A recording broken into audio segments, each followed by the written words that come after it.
Hey guys, it's George from Gaggia UK. Now in today's video, we're going to show you how to set up your Anima Deluxe coffee machine. But before we get into the setup, let's take a quick look around the machine.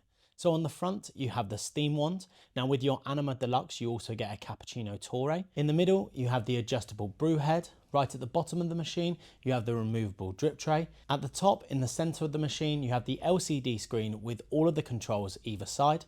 On the side of the machine, you have the service door, which reveals the removable brew group.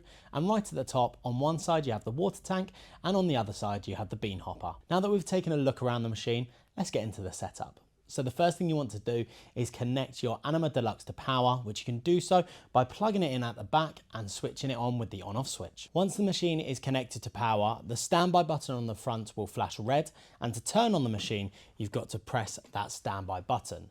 Then a red water symbol will appear on the screen. So what you then need to do is fill up the water tank, and we suggest popping in your coffee beans into the bean hopper at this point. Then on the screen, the water circuit priming symbol will appear because the machine needs to go through its priming cycle. And to activate this, you just need to press the aroma strength button. We also suggest to put a container underneath the steam wand as some water will come out. Once the priming cycle is complete, the machine will get to temperature and it will also do its final rinse. And after that, your machine is set up and ready to use.